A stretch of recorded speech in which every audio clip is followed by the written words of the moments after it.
और आज बहुत अहम बैठकों का दौर लगातार जारी है। प्रधानमंत्री की अध्यक्षता में पीएम आवास पर चल रही कैबिनेट बैठक जो है वो खत्म हो गई है। पहलगाम हमले के बाद पहली कैबिनेट की बैठक ये हुई थी। उससे पहले कैबिनेट कमेटी ऑन सिक्योरिटी की बैठक हुई और आज cabinet committee on political affairs की भी बैठक हुई है। लेकिन पीएम आवास पर गृहमंत्री अमित शाह, राजनाथ सिंह यहां पर मौजूद दोनों नेता प्रधानमंत्री नरेंद्र मोदी से मुलाकात कर रहे हैं। कैबिनेट बैठक पर 3 बजे माना जा रहा है कि प्रेस कॉन्फ्रेंस की जाएगी और बैठक में जो भी फैसले लिए गए हैं उनकी जानकारी दी जाएगी। तो एक अहम बैठक यहाँ पर हुई है। हमारे साथ हमारे एग्जीक्यूटिव एडिटर अखिलेश शर्मा इस वक्त जुड़ गए हैं। अखिलेश, आज बहुत अहम दिन है, बैठकों का दौर चल रहा है, क्या कुछ डिटेल्स इस वक्त आपको मिल रहे हैं? देखिए, सुबह 11 बजे ये बैठकों का दौर शुरू हुआ था, जब सबसे पहले कैबिनेट कमेटी ऑन सिक्योरिटी की बैठक हुई थी। उसके तुरंत बाद cabinet committee on political affairs की बैठक हुई, फिर सीसीए की बैठक भी और उसके बाद कैबिनेट की बैठक चली। करीब 1.5 घंटे तक ये बैठक चली है और अब से कुछ देर पहले ही बैठक खत्म हुई। लेकिन गृह मंत्री अमित शाह और रक्षा मंत्री राजनाथ सिंह अभी भी पीएम आवास पर ही मौजूद हैं। माना जा रहा है कि राष्ट्रीय सुरक्षा सलाहकार के साथ और पीएम के साथ उनकी बैठक लगातार अभी चल रही है। इसमें तमाम जो बैठकें चली हैं ये काफ़ी महत्वपूर्ण इस लिहाज से मानी जा रही हैं कि कल की बैठक जो हुई थी तीनों सेना प्रमुखों के साथ, जिसमें कि सीडीएस भी शामिल थे, राष्ट्रीय सुरक्षा सलाहकार और रक्षा मंत्री भी शामिल थे, उसमें पीएम मोदी ने स्पष्ट कर दिया था कि जो पहलगाम का आतंकी हमला हुआ है इसका जवाब सेना को कैसे देना है, कब देना है, किस तरीके से देना है, इसके लिए उसे पूरी आज़ादी है। यानी जो राजनीतिक हरी झंडी की आवश्यकता होती है कार्रवाई करने के लिए वो दे दी गई। अब सेना को तय करना था कि क्या करना है, कैसे करना है। आज की बैठकें इसलिए की जा रही कि अगर सेना की कार्रवाई होती है तो किस तरह से इसके जो परिणाम होंगे उनसे निपटा जाए, उनको आगे कैसे लेकर के जाया जाए।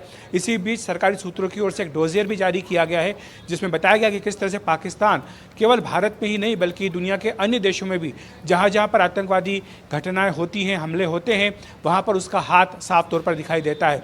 तो पाकिस्तान को एक आतंकवादी देश के रूप में बताना और उसके लिए अंतर्राष्ट्रीय स्तर पर समर्थन जुटाना, यह भारत की रणनीति का एक हिस्सा है जो साफ तौर पर दिखाई दे रहा है।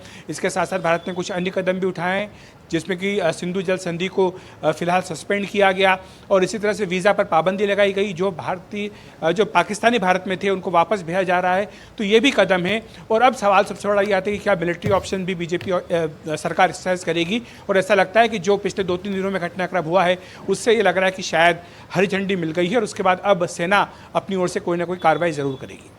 बिल्कुल अखिलेश, अगर हम 2019 का वक्त याद करें, पुलवामा हमले के बाद भी सीसीपीए की बैठक हुई थी, जिसके बाद पाकिस्तान के ऊपर जो मोस्ट फेवर्ड नेशन का दर्जा था वो हटा लिया गया था और उसके बाद कुछ ही दिनों के बाद बालाकोट एयर स्ट्राइक जो है वो की गई थी। इसीलिए सीसीपीए की बैठक को काफ़ी अहम भी माना जा रहा है कि कुछ कड़े फैसले आज ले लिए होंगे।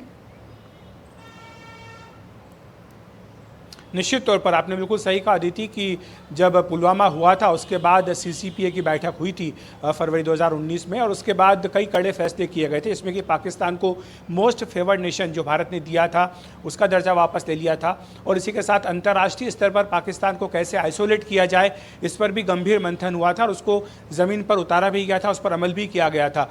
इस लिहाज से आज की जो सीसीपीए की बैठक है ये काफ़ी महत्वपूर्ण मानी जा रही है, क्योंकि इसमें केवल राष्ट्रीय स्तर पर ही नहीं बल्कि अंतर्राष्ट्रीय स्तर पर भी क्या फैसले होने हैं, उन फैसलों का क्या परिणाम होगा उस पर भी विस्तार से चर्चा की गई है और साथ ही संभावित परिणामों को लेकर किस तरह से टैकल करना है सिचुएशन को उस पर भी चर्चा की गई। तो ये काफ़ी महत्वपूर्ण बैठक मानी जा रही है सीसीपीए की। अब से कुछ देर बाद ठीक 3 बजे रेल मंत्री और सूचना प्रसारण मंत्री अश्विनी वैष्णव वो प्रेस कॉन्फ्रेंस करने जा रहे हैं। माना जा रहा है कि कैबिनेट के फैसलों की वो जानकारी देंगे, लेकिन जाहिर सी बात है कि उनसे सवाल पूछे जाएंगे कि क्या हुआ है सीसीपीए या फिर सीसीएस की बैठक।